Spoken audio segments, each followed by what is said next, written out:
안녕하세요. 통일코리아 지도자의 문경수입니다. 제가 그 뭐야 이순신 장군의 거는 그 얘기를 이제 뭐한 4회에 걸쳐서 했는데요.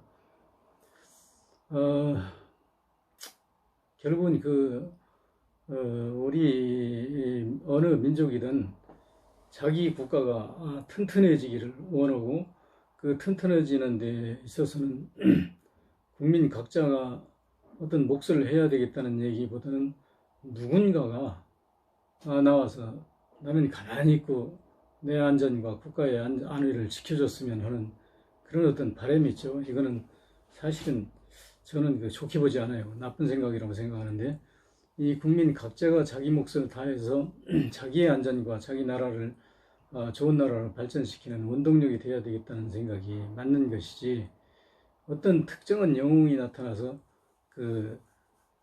내가 하기 싫은 일을 다 해가지고 나라를 지켜주면 나는 거기서 그것을 즐기고 편안한 어떤 안녕 질서를 유지하면서 행복을 추구하고 살겠다. 이거는 상당히 이기적인 생각이라고 저는 사료돼요. 그런 측면에서 이제 우리가 박정희니 이순신 이런 사람을 이제 영웅으로 이거 만들었는데요. 제가 전번에도 한번 말씀드렸는데 1380년 경에요. 그 당시에 우리나라 해안 치안이 다 뚫렸죠. 뻥 뚫렸죠. 예, 뚫려가지고 여러분 인터넷 같은 데 찾아보면 나오던데, 우리나라 사실은 남부지방은 거의 일본이 지배했어요. 일본 해적들이 지배했어요. 남부지방에는 우리나라 사람들이 못 살았거든요. 이게 산다고 하면 어떤 사람들이냐면, 일본 해적들이 오면 자진해서 나와가지고 저기 어디 가면 저쪽에 가면 부자가 있고요, 어디로 가면 우리나라 경비가 허술하고 뭐 이런 걸 알려주는 어떤 일종의 포작이라고 하나요? 그게 이제 이중 간첩이죠. 우리 쪽에 협조하는 척도 오고 외군에게 협조하는 척도 오고, 그런 사람들만 살아남을 수가 있었거든요. 그래서 외구가 얼만큼 침투하냐면, 고려에 개성은 물론이고 뭐 대동강까지 올라갔다고 그러잖아요. 그것뿐 아니죠. 중국까지 이제 외구들이 침탈을 하죠. 이런 상황에서 우리의 국가 생존 전략이 이제 어떤 거냐면, 외구들을 제압하지 않으면 이 나라는 도저히 어떤 지탱을 안위조차도 지킬 가능성이 없다. 그래서 이제 그 당시에 최영 장군이라는 분이 훌륭한 분이죠. 그 양반이 아주 국방력을 독려해가지고 그 양반하고 이제 컨비네이션을 이뤘다고 볼 수 있는 분이 이제 최무선 아닙니까? 최무선 이 양반은 정말로 영웅이 있고 애국자가 있었다면 그 양반이라고 생각을 해요. 그 양반은 자기 사제까지 털어가지고 화약 만드는데 아주 일생을 바친 사람인데요. 이렇게 해서 화약을 드디어 만드는데 성공했지 않습니까? 성공해가지고 나스의 심덕부, 최무선, 최영 장군을 포함해서 이 양반들이 골똘해서 만들어낸 게 소위 대포 아닙니까? 대포가 그게 이태리의 레판토 전투보다 우리가 한 100몇 년을 앞서요. 대포를 그렇게 만들었는데, 그 당시는 이제 대포의 산탄이라는 게 주로 이제 무슨 철편, 철탄 이런 거 넣지 않습니까? 그런데 그 당시는 철을 다루는 게 그렇게 용이하진 않았던 것 같아요. 그래가지고 뭐를 주로 거기다 넣냐면 잔잔한 곱돌 있죠. 곱돌 주워다가 그걸 넣고 쏘거든요. 그래서 이제 석포탄이라고 그러죠. 일종의. 석포탄뿐 아니라 무려 포탄 종류를, 전쟁에서 쓸 수 있는 종류를 한 20종류 정도 개발했어요. 소위 진려탄이라는 건 아마 지금 제가 쓰건데, 소위 지랄탄이라고 하는 거 막 하면서 뒹굴어가면 터져가지고 근처에 전체를 다 절단내는 그런 폭탄까지 우리가 이제 만드는 그런 훌륭한 이제 역사를 가지고 있거든요. 그렇게 만들어가지고 만반의 준비를 하고 있다가, 소위 왜군이 이제 막 10척, 20척 이런 규모가 아니라 500척이 왔지 않습니까? 500척이 어디로 왔냐면 군산앞 바다로 왔단 말이에요. 군산앞 바다 왔는데 오자마자 걔들이 현란한 칼솜씨로 군산의 그쪽에 해안에 지키는 우리나라 해안 무슨 말하자면 그 당시 이제 그 지키는 사람이 누구냐면 그 지역의 현감 뭐 이런 거예요. 그 군수. 거기 밑에 있는 뭐 이방, 속방, 뭐 형방 하는데 그 거느리는 보졸이라고 해요. 뭐 100명이 지나지 않고 나머지는 농사 짓다가 농민들 이제 소집 명령하면 농사 짓다 말고 이제 뭐 국경이 놔들고 이제 쫓아오는 거 아닙니까? 이런 건데 그 양반들이 그 외구들한테 그냥 아주 손도 못 쓰고 그냥 목을 다 내줬어요. 그 가진 건 내 목 뺏기 쏘고 갖다 준 꼴이란 말이에요. 그래서 그 고려 조정에서 이것을 도저히 그 막을 수 없다고 이제 하는 그 지경에 왔죠. 그러니까 이제 그 최무선을 대장으로 해서 그 저기 뭐야 심덕부 나세 해가지고 저 우리가 이제 그동안에 개발한 그 석포탄하고 화포 이것을 가지고 군산 앞바다로 이제 한 80척을 가지고 이제 왔죠. 근데 배가 그때 이미 강화도에서 그 조선 군선을 제조했는데 그걸 그 시험하면서 포를 위에다가 한 6문을 놓고 쏘아서 끄떡없는 데까지 발전을 했어요. 왜 처음에 조그만 배에다 했다 배가 뒤집어지니까 안 되고 뭐 안 되고 해가지고 이제 이제 쉽게 얘기해서 그 판옥선 형태의 이제 그 배가 이제 그 발전을 했는데요. 그 당시에는 이제 판옥선은 아니에요. 규모는 판옥선만한 그 배인데. 근데 그걸 80척 가지고 그 군산 앞바다에 오니까 그게 저기 뭐야 그놈들이 500척이면 얼마입니까?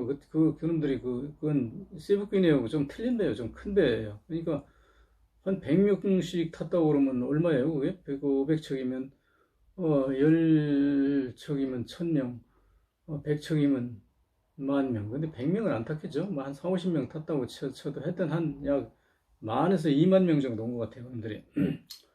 근데 그곳을 가가지고 거기 가보니까 뭐 한 100몇 명인가 200명이 그 지키고 있고 나머지는 다 이제 어디로 가냐면 충청도 그 내륙으로 가가지고 백제 유적지가 있는 데 가서 이제 뭐 골동품 이런 거 감나가는 거 훔치러 이제 훔치는 게 강타로 갔는데 거기서 지키는 게 한 100여 명, 200명, 150명인가 그렇게 되는데 우리가 가서 처음 이제 만드는 포탄을 가서 퍼부어가지고 500척을 아주 박살내버렸지 않습니까?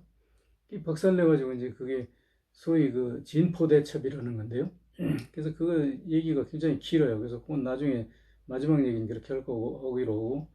그래서 이제 그 나중에 그 배를 거기서 이제 그 박살내고 나와서 그 배를 이제 남쪽에 와서 군선을 만드는데 어디서 만드느냐면 군산 앞바다에 있는 그 선유도에서 만들었다고 그래요. 그래서 제가 한 20일 전인가 그 선유도를 한번 답사한다고 저는 한 번도 못 가봤거든요. 그래서 답사한다고 가봤더니 거기가 워낙 섬들이 많이 있어가지고 거기 어디서 그 배를 만들었는지를 제가 유추해 보려고 했는데 도저히 유추를 못 하겠더라고요. 그래서 다음에 이제 기회 되면 가가지고 하루 종일 그 뒤져봐야 어떤 유추가 가능할런지 모르겠는데 그게 불가능하겠더라고요. 왜냐면 지금 달이 나와서 다 차가 들어가긴 들어가는데 그걸 자세히 보려면 배를 타고 돌아보고 차로 돌아보고 걸어서 보고 이렇게 봐야 어떤 게 유추가 되었더라고.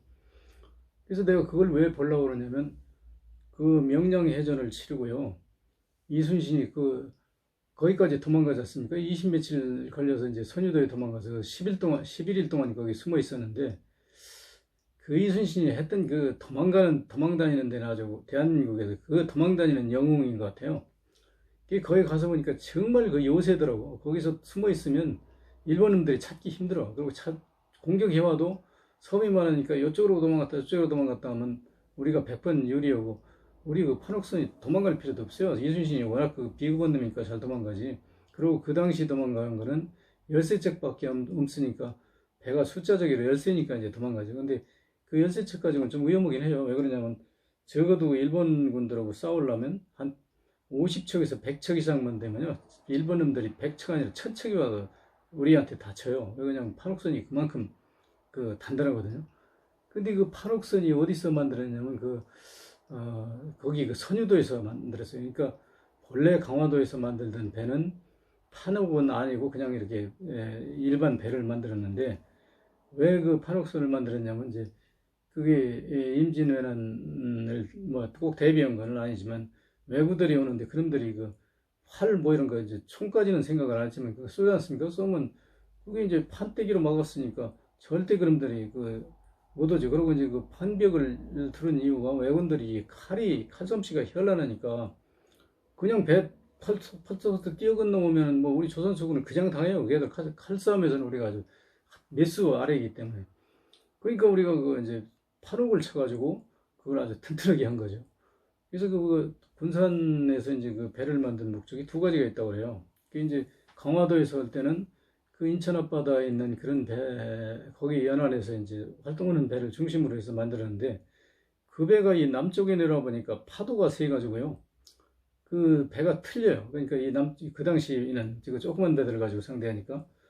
그래서 그쪽에서 오는 배가 굉장히 약해가지고 남쪽에 와서 남쪽 바다에 적응할 수 있는 배를 이제 그 선유도에서 만들었다고 그러죠.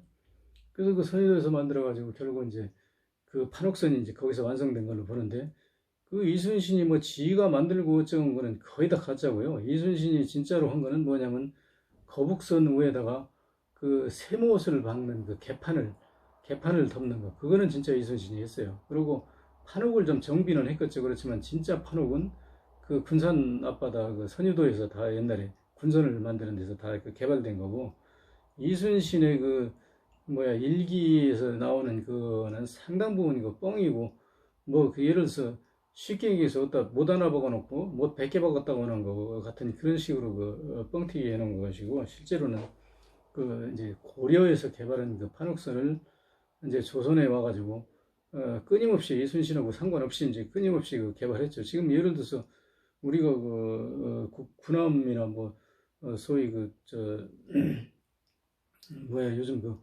우리나라 뭐죠 이지스함 이런 거 만드는 거 그 군인이 만듭니까? 아니잖아요. 그 기술자들이 다 만들잖아요. 만들어서 나중에 이제 군인한테 인수인계 하는 것뿐이지. 이승만이 참 이순신이 그런 거 다 만들었다고 하는 건 그 꾸민 얘기고 나대웅이가 배를 좀 그 수선하고 그런 거 만드는 건 사실이구나. 그건 한두 척 만들어 그 이제 거기다가 그 거북선에다가 씌우는 것은 그 판옥을 씌울 필요는 거의 없어요. 필요 없는 걸 만드는 거예요. 왜냐하면 판옥을 씌워봤자 지난번에도 제가 말씀드렸지만 그게 이제 판옥 씌워놓고 거기다 성껏이 덮어놓으면 일본놈들이 그 소위 직가대비 신고 그 막 뛰어 올라가가지고 저기 그 못에 찔려가지고 주저앉으면 거기서 그냥 다 죽는다는 거 아닙니까? 근데 그거 한 번 그놈들이 속은 놈들이 두 번 다시 올라갈 필요가 없죠. 그런데 그게 사실은 그 위력은 있었어요. 왜냐면 그 일본놈들이 이제 수군전에서 그 지고 나서 이제 일본 그 풍신수길이한테 전황 보고를 했는데 뭐라고 했냐면 조선에는 가시가 돋친 배가 있는데 그 배가 생김새 뭐 거북이 비슷하게 생기는데 이게 입에서 막 불을 뿜고 저기 뭐야 화포를 쏘고 그러는데 일본 그 세부키 내에 뭐 수십 배 커가지고 거기 한 1000명씩 타고 이제 막 덤비는데 그것 때문에 전투에 힘든다 이렇게 보고를 했다고 그래요. 그렇게 보고하면서도 원균인이 이순신이 하는 것은 그 보고서 자체에 그 한 번도 거론된 적이 없다고 그래요.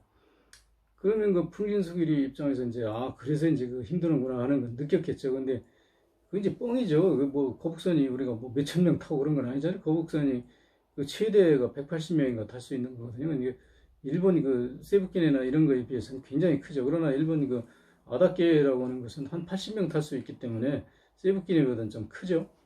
그래서 그 우리가 어떤 그 거북선의 위력은 있었어요. 왜냐면 그걸 가지고 우리 주요한 저 전술이 박치기니까 이제 그 거북선 가지고 불 뿜으면서 가서 박치기 하는 것이거든요. 근데 거기 쇠못을 안 박았다고 하면 일본놈들이 그 배 위에 더 많이 올라가지고 뭐 그 배 밑에 어떤 군형을 내가지고 거기다 뭐 조총을 쏜다든지 이런 거는 있을 수 있겠죠. 그렇지만 쇠가시를 박아놨으니까 좀 덜 뛰어오르는 건 있었겠죠. 그렇지만 그것 때문에 결정적으로 우리가 이긴 것은 아니고 하여튼 그 거북선이 뭐 그렇게 아주 만능적인 전투함도 아니었죠. 그래서 그 이런 역사적인 그 정황을 보면 그 뭐야 결국은 고려에서 개발해가지고 조선 사회에서 이제 그 연구 개발된 판옥선이 큰 몫을 했다. 그리고 이순신이 영웅이라는 건 다 헛소리다. 저는 이제 그런 쪽으로 결론을 내겠습니다. 감사합니다.